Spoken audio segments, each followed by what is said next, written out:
Halo semua, kali ini aku sedang ada di Perpustakaan Kota Bogor. Dan di Perpustakaan Kota Bogor ada namanya Galeri Bumi Parawira. Jadi Bumi Parawira itu galeri seni yang menyajikan sejarah dari Kota Bogor. Dan ini aku sudah ada di dalam perpustakaannya.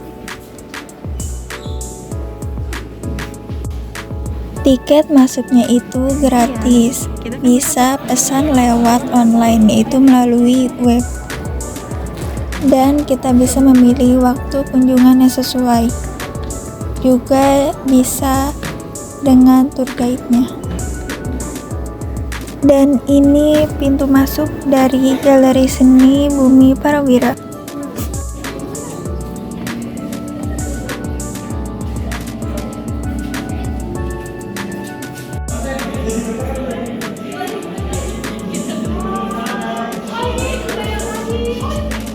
Di pintu masuk Kerajaan Pajajaran kita disambut oleh pasukan Balamandi. Jadi dalam pasukan Balamandi, pasukan khusus yang membantu Kalau di tour guide itu kayak rombongan. untuk perlambatan dari Pangeran Jayadewata. Jadi pada zaman dahulu terdapat dua kerajaan, yaitu Kerajaan Sunda dan Kerajaan Galuh. Kerajaan Sunda beribu kota di Pakuan, Bogor. Kerajaan Galuh beribu kota di Ciamis. Lalu pada suatu masa dipercayalah Pangeran Jayadewata untuk mempersatukan dua kerajaan tersebut. Sebagai bukti penyatuan dari dua kerajaan tersebut, Pangeran Jayadewata dinobatkan sebagai raja atau prabu di Kerajaan Pakuan Pajajaran yang bergelar Sri Baduga Maharaja. Karena kehebatannya, Sri Baduga Maharaja dikenal dengan sebutan Prabu Siliwangi. Tanggal penobatan dari Prabu Siliwangi yaitu 3 Juni 1482 yang kita kenal sekarang dengan Hari Jadi Bogor. Jadi Hari Jadi Bogor awal mulanya dari sini. Apakah kakak-kakak tahu kira-kira ini lokasi penobatannya di mana? Bukan, misalnya di sini kak. Ada yang tahu ini di sekitar Batu Tulis. Ya, ada ciri khas pemandangan Gunung Salak yang sebelah sini ya. Lalu kita lanjut menuju koleksi selanjutnya. Jika di pintu masuk kita disambut oleh pasukan Balamandi, ini adalah prajurit keraton yang menjaga tempat tinggal dari raja di Kerajaan Pajajaran. Koleksi ini menceritakan Prabu Siliwangi sedang bermusyawarah dengan para adipati, Rama, Mangkubumi dan juga putra mahkotanya untuk mendiskusikan banyak hal. Salah satu hasil diskusinya yaitu diutus putra mahkota dari Prabu Siliwangi yang bernama Pangeran Surawisesa untuk bernegosiasi dengan Portugis dan terjadilah perjanjian internasional perdagangan internasional pertama di Indonesia. Perjanjian perdagangan internasional pertama di Indonesia ini antara Kerajaan Pajajaran dan Portugis. Kejadiannya di Pelabuhan Sunda Kelapa. Di dalam lukisan ini ada beberapa orang seperti membawa sesuatu ya. Nah ini versi besarnya di sebelah sini. Karena ini merupakan perjanjian internasional pertama di Indonesia, dibuatlah prasasti Padrau. Padrau dalam bahasa Portugis artinya batu atau monumen peringatan. Di sebelah sini juga ada naskah perjanjian dagang. Naskah perjanjian dagang ini berisi Portugis diperbolehkan membangun tempat perdagangan di Pelabuhan Sunda Kelapa dan namanya perjanjian ada timbal baliknya ya. Sebagai timbal baliknya, Kerajaan Pajajaran akan memberikan 1.000. Kita lanjut ke koleksi yang sebelah sini. Koleksi ini menceritakan Prabu Surawisesa yang sudah menjadi prabu atau raja melahirkan ayahandanya sedang berperang dengan pasukan Balamandi melawan. Ada yang pernah ke Batu Tulis? Sudah. Mungkin boleh merapat ke sebelah sini. Di sini ada suaranya, kita dengarkan terlebih dahulu bersama-sama ya.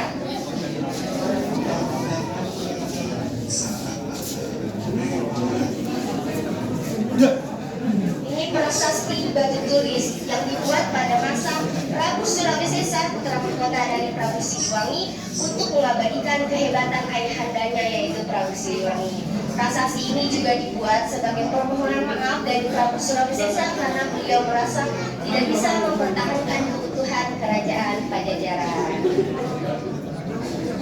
Nah, yang di sebelah sini, oh iya, hati-hati ya. Semua koleksi yang ada di sini tidak boleh disentuh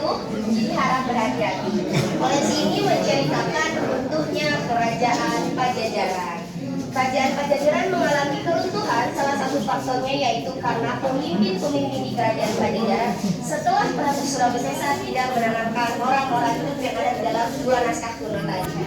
Mereka dikenal sebagian dengan pemimpin yang tiran, dan puncaknya ini adalah gambaran kota Pakuan. Kota Bogor saat itu diserang dan kobaran apinya tidak padam selama 7 hari 7 malam. Dan ini terjadi pada masa raja terakhir Kerajaan Pajajaran, Prabu Ragamulya. Dan di sini berakhirlah masa Kerajaan Pajajaran.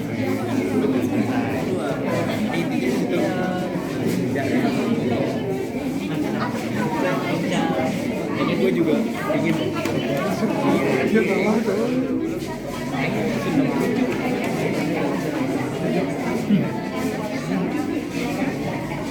bagian jauh itu tapi open gini ya. Ini Discord.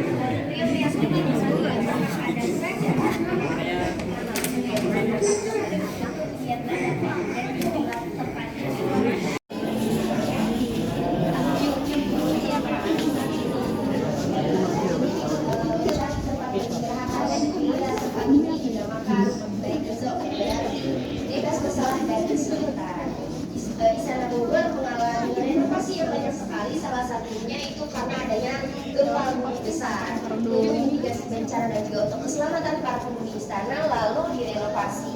Istana Bogor juga mengalami renovasi yaitu karena adanya serangan dari Kiai Tapa.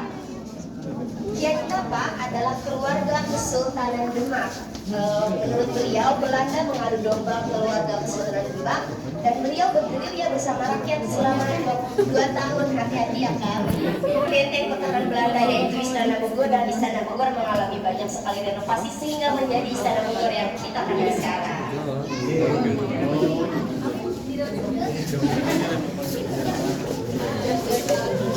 Baik, salah satu tokoh nasional yang pernah tinggal dan wafat di Kota Bogor adalah Raden Saleh.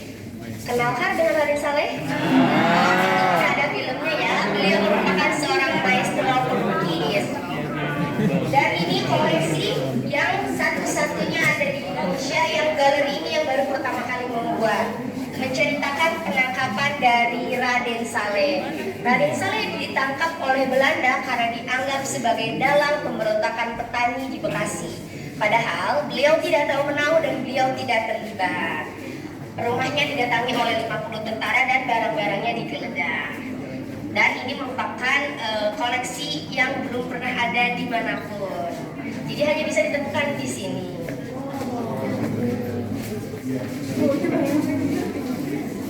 Jadi boleh kita balik ke sebelah sini. Untuk menghargai keberagaman agama di Kota Bogor, galeri menampilkan tokoh dari lintas agama saling hidup satu sama lain, dan ini merupakan tokoh-tokoh dari lintas generasi. Beliau tidak dalam satu generasi yang sama, tapi disatukan dalam satu lukisan. Di sini ada ulama besar Bogor, Bapak Abdullah Dibno.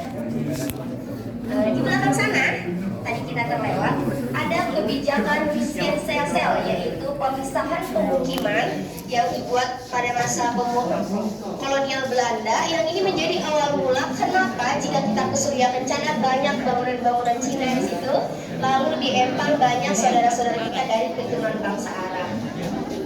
Jadi awal mulanya karena kebijakan ini, Belanda tidak ingin kita rakyat Bogor, rakyat Indonesia bersatu melawan mereka, lalu pemukiman ini dipisah-pisahkan berdasarkan etnis kan.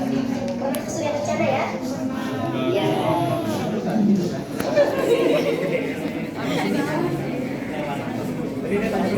Jika tadi ada Raden Saleh yang pernah tinggal di Bogor, salah satu tokoh nasional yang juga pernah tinggal di Bogor adalah Tirto Adisuryo. Bapak Tirto Adisuryo ini merupakan perintis Surat Kabar Indonesia dan beliau merupakan Bapak Pers Indonesia.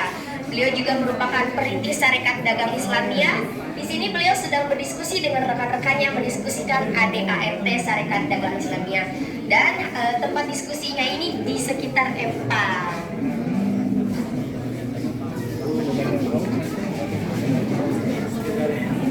Ya, kita memasuki periode kolonialisme area pendudukan Belanda, masuk ke koleksi ini sampai koleksi itu kita memasuki masa pendudukan Jepang. Ini adalah awal mula dari Sekolah Kesatuan Bogor. Ya, jadi saat itu Bapak Tung Junho membuat sekolah gratis untuk saudara-saudara kita dari bangsa Tionghoa. Sekolah ini ditutup pada masa pendudukan Jepang dan dibuka kembali pada agresi militer Belanda. Kalau tempat ini sudah pernah lihat? Ya, pada masa pendudukan Jepang, Jepang membuat peta pembela tanah air. Putra-putra bangsa dilatih dan ternyata dilatihnya itu di Bogor sebelum disebarluaskan ke seluruh penjuru tanah air. Tempat ini sekarang menjadi museum peta, museum pembela tanah air. Salah satu tokoh nasional yang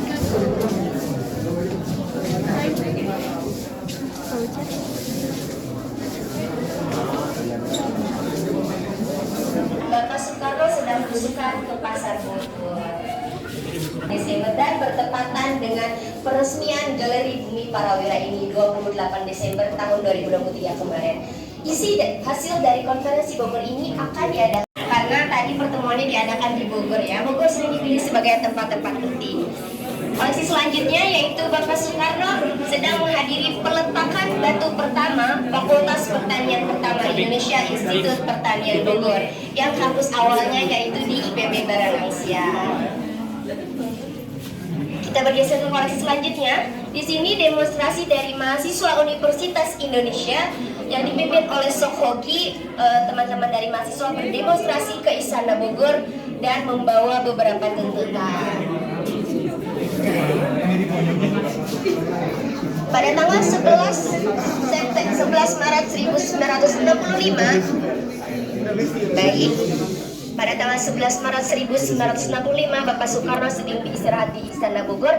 Beliau didatangi oleh 3 perwira dan pertemuan ini dinamakan pertemuan 11 Maret. Dan di sini berakhirlah periode Orde Lama dan dimulailah periode Orde Baru. Salah satu tokoh nasional yang terkenal adalah F.X. Silaban. Beliau merupakan seorang arsitek yang mendesain banyak sekali bangunan, diantaranya Masjid Raya Bogor, Masjid Istiqlal. Beliau juga pernah menjadi dinas PUPR Kota Bogor dan mendesain rumah dinas, sekolah Regina Pacis dan juga gedung Kemuning Gading.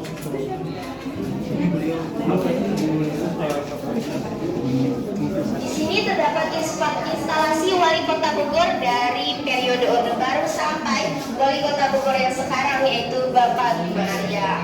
Di sini terdapat profil dan juga prestasi-prestasi yang didapatkan oleh Wali Kota Bogor dari masa ke masa. Amin ya Allah. Koleksi selanjutnya yaitu pembangunan Tugu Kujang pada tahun 1982.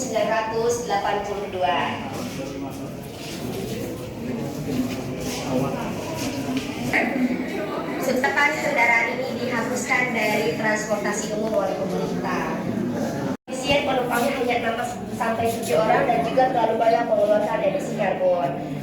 Bogor sering dipilih sebagai tempat-tempat penting ya. Tadi ada konferensi Asia Afrika, ini adalah konferensi Asia Pasifik yang kejadiannya itu di Istana Bogor. Di sini ada Presiden Orde Baru dan juga ada pemenang. Selanjutnya yaitu Ulama Besar Bogor, Kiai Haji TB Muhammad Falak beserta Kiai Haji Soleh Iskandar. Di sini terdapat salah satu program dari wali kota kita yang sekarang yaitu Bapak Bima Arya, adanya sistem satu arah untuk mengurangi titik-titik kemacetan di Bogor. Lalu ini saat peresmian GKI Yasmi yang izinnya membutuhkan waktu 15 tahun. Tadi kita sudah melihat secara langsung Piala Adipura dan ini Bapak Wali Kota beserta wakil bersama teman-teman DLH berselebrasi mendapatkan kembali Piala Adipura pada tahun 2022. Semoga kedepannya kita Kota Bogor masih bisa terus mempertahankan kebersihan Bogor. Jadi mari jaga kebersihan.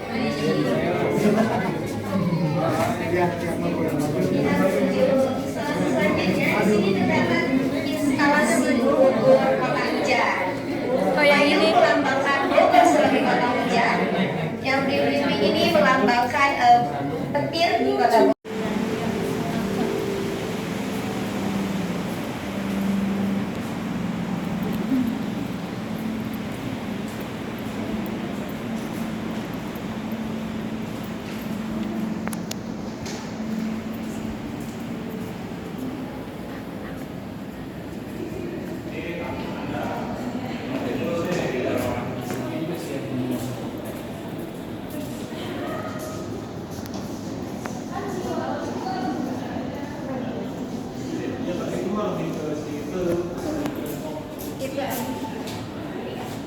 Raden Mas.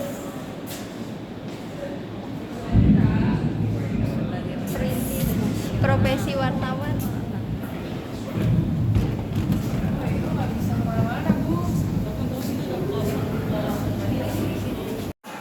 Ini bentar lagi mau keluar.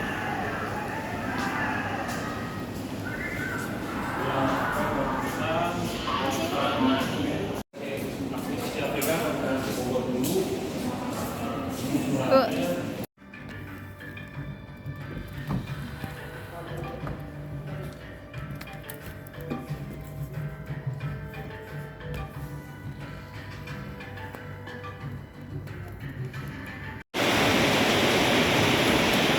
Sudah selesai hujan, Bogor hujan. Sayang kita nggak nonton dari awal.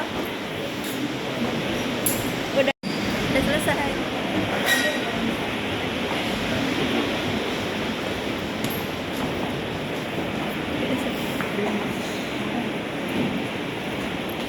Nunggu hujan ini.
Sekian vlog dari aku. Terima kasih telah menonton.